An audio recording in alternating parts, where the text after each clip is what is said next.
بسم اللہ الرحمن الرحیم۔ السلام علیکم۔ دعا ہے اللہ رب العزت سے کہ میری، آپ کی اور تمام مسلمانوں کی مغفرت فرمائے، آمین۔ پیارے دوستو، آج کی اس ویڈیو میں ہم مسجد اقصیٰ کے حوالے سے بات کریں گے کہ مسجد اقصیٰ مسلمانوں کے لیے اتنی اہمیت کی حامل کیوں ہے۔ اس حوالے سے چند وجوہات آپ کو بتائیں گے جو آپ اپنے بچوں کو ضرور بتائیں۔ ناظرین، ویڈیو شروع کرنے سے پہلے اگر آپ چینل پر نئے ہیں تو چینل کو سبسکرائب اور ویڈیو کو لائک کر لیں تاکہ اس طرح کی مفید معلومات آپ کو بر وقت مل سکیں۔ شکریہ۔ پیارے دوستو، سب سے پہلی وجہ یہ ہے کہ یہ فلسطین انبیاء علیہ السلام کا مسکن اور سرزمین رہی ہے۔ حضرت آدم علیہ السلام نے فلسطین کی طرف ہجرت فرمائی۔ اللہ تبارک و تعالیٰ نے حضرت لوط علیہ السلام کو اس عذاب سے نجات دی جو ان کی قوم پر اسی جگہ نازل ہوا تھا۔ حضرت داؤد علیہ السلام نے اسی سرزمین پر سکونت رکھی اور یہیں اپنا ایک محراب بھی تعمیر فرمایا تھا۔ حضرت سلیمان علیہ السلام اسی ملک میں بیٹھ کر ساری دنیا پر حکومت فرمایا کرتے تھے۔ چونٹی کا وہ مشہور قصہ جس میں ایک چونٹی نے اپنی باقی ساتھیوں سے کہا تھا، اے چونٹیوں، اپنے بلوں میں گھس جاؤ، یہیں اس ملک میں واقع اسکلان شہر کی ایک وادی میں پیش آیا تھا جس کا نام بعد میں وادی النمل، چونٹیوں کی وادی رکھ دیا گیا تھا۔ حضرت زکریا علیہ السلام کا محراب بھی اسی شہر میں ہے۔ حضرت موسیٰ علیہ السلام نے اسی ملک کے بارے میں اپنے ساتھیوں سے کہا تھا کہ اس مقدس شہر میں داخل ہو جاؤ۔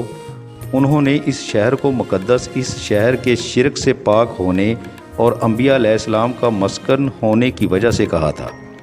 اس شہر میں کئی معجزات وقوع پذیر ہوئے جن میں ایک کنواری بی بی حضرت مریم کے بطن سے حضرت عیسیٰ علیہ السلام کی ولادت مبارکہ بھی ہے۔ حضرت عیسیٰ علیہ السلام کو جب ان کی قوم نے قتل کرنا چاہا تو اللہ تبارک و تعالیٰ نے انہیں اسی شہر سے آسمان پر اٹھا لیا تھا۔ ولادت کے بعد جب عورت اپنی جسمانی کمزوری کی انتہا پر ہوتی ہے، ایسی حالت میں بی بی مریم کا کھجور کے تنے کو ہلا دینا بھی ایک معجزہ الہی ہے۔ قیامت کی علامات میں سے ایک حضرت عیسیٰ علیہ السلام کا زمین پر واپس تشریف اسی شہر کے مقام سفید مینار کے پاس ہوگا۔ اسی شہر کے ہی مقام باب لد پر حضرت عیسیٰ علیہ السلام مسیح دجال کو قتل کریں گے۔ فلسطین ہی ارض محشر ہے۔ اسی شہر سے ہی یاجوج و ماجوج کا زمین پر قتال اور فساد کا کام شروع ہوگا۔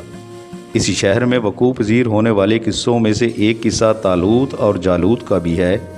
فلسطین کو نماز کی فرضیت کے بعد مسلمانوں کا قبلہ اول ہونے کا اعزاز بھی حاصل ہے۔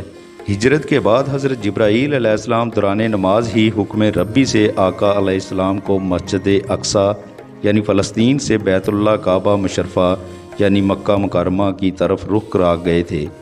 جس مسجد میں یہ واقعہ پیش آیا وہ مسجد آج بھی مسجد قبلتین کہلاتی ہے۔ حضور اکرم صلی اللہ علیہ وآلہ وسلم معراج کی رات آسمان پر جانے سے پہلے مکہ مکرمہ سے یہاں بیت المقدس یعنی فلسطین لائے گئے۔ سرکار دو عالم صلی اللہ علیہ وآلہ وسلم کی اقتداء میں انبیاء علیہ السلام نے یہاں نماز ادا فرمائی۔ اس طرح فلسطین ایک بار پھر سارے انبیاء کا مسکن بن گیا۔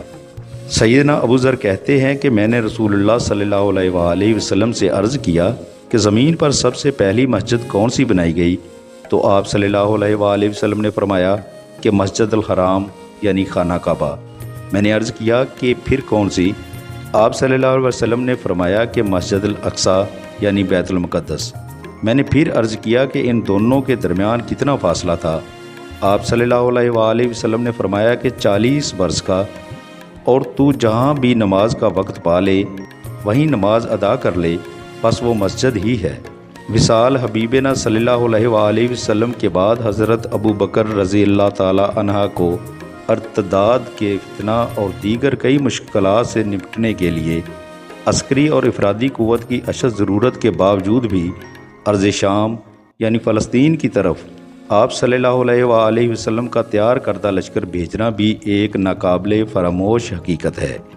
اسلام کے سنہری دور فاروقی میں دنیا بھر کی فتوحات کو چھوڑ کر محض فلسطین کی فضا کے لیے خود سیدنا عمر کا چل کر جانا اور یہاں پر جا کر نماز ادا کرنا اس شہر کی عظمت کو اجاگر کرتا ہے۔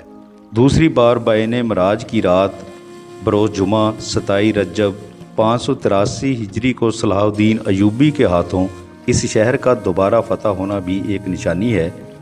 بیت المقدس کا نام قدس قرآن سے پہلے تک ہوا کرتا تھا۔ قرآن نازل ہوا تو اس کا نام مسجد الاقصیٰ رکھ دیا گیا۔ قدس اس شہر کی اس تقدیس کی وجہ سے ہے جو اسے دوسرے شہروں سے ممتاز کرتا ہے۔ اس شہر کے حصول اور اسے رومیوں کے جبر و استبداد سے بچانے کے لیے 5000 سے زیادہ صحابہ کرام رضوان اللہ علیہم اجمعین نے جام شہادت نوش کیا، اور شہادت کا باب آج تک نہیں بند ہوا، سلسلہ ابھی تک چل رہا ہے۔ یہ شہر اس طرح شہیدوں کا شہر ہے۔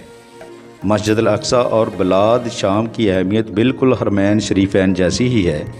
جب قرآن پاک کی یہ آیت والتین والزیتون وطور سینین وہذا البلد الامین نازل ہوئی تو ابن عباس کہتے ہیں کہ ہم نے بلاد شام کو التین انجیر سے، بلاد فلسطین کو الزیتون زیتون سے، اور الطور سینین کو مصر کے پہاڑ کوہ طور جس پر جا کر حضرت موسیٰ علیہ السلام اللہ پاک سے کلام کیا کرتے تھے سے استدلال کیا۔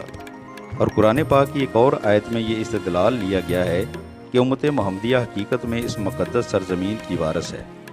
فلسطین کی عظمت کا اندازہ اس بات سے بھی لگایا جا سکتا ہے، یہاں پر پڑھی جانے والی ہر نماز کا اجر 500 گنا بڑھا کر دیا جاتا ہے۔